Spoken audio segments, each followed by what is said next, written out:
Hindi naririnig. Anong pinagsasabi ni Susan? Hello. May doon na kaya. Para daw sa bayan. Dami nga ako. Duterte na siya ngayon.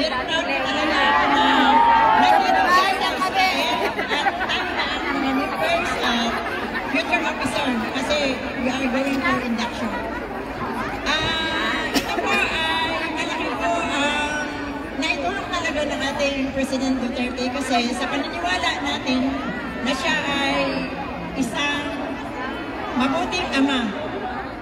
Sa paniniwala po ng OFWGMA, bayan nagtatag na ang politikal natin at kanya good leadership ay ito talaga ang nagbibigay sa atin ng inspirasyon na mahalin natin ang ating bayan at ngayon ay ibabalik natin sa kanya ang pagmamahal natin at pasasalamat na pinaramdam niya sa atin na siya lang ang unang presidente na pinoprotektahan ang mga OFW.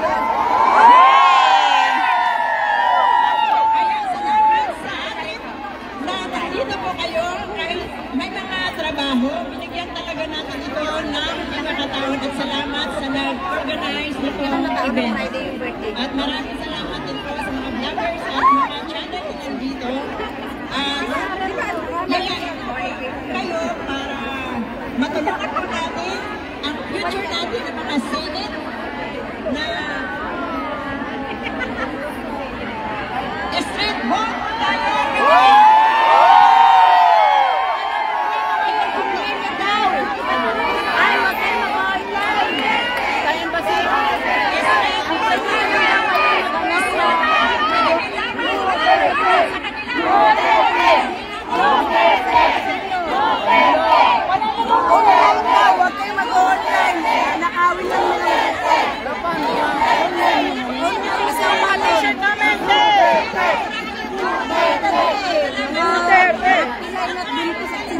Papupuntahin sa Ibaon. Balik na rin. Oo. Narinig kayo. Totoo yan. Walang online voting. Online voting, no.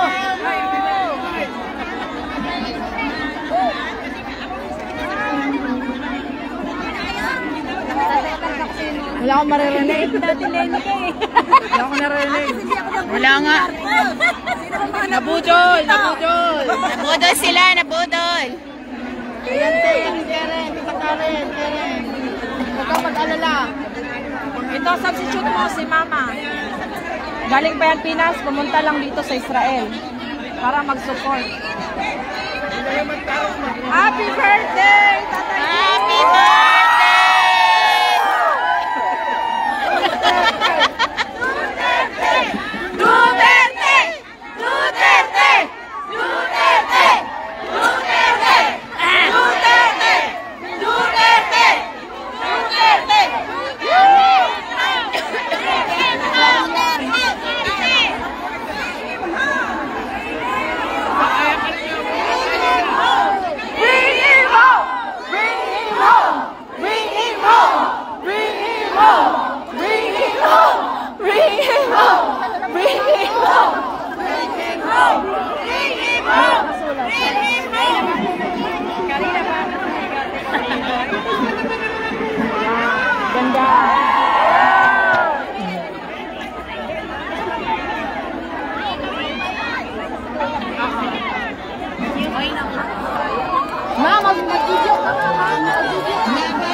Isang oras na lang.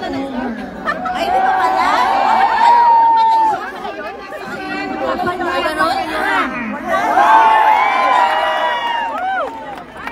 Tatay Digong is one of the most loved and yes, he's the most loved by Filipino, not only Filipino but all over the world. He is the only president that come with the whole over president around the world that come with hand on hand together. Not because we Filipinos have nothing to offer. We have all to offer. Tayo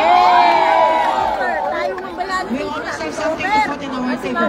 Ladies and gentlemen, I want to invite on the stage to perform Mr. Arvin Bonita. This is a special song. Wow!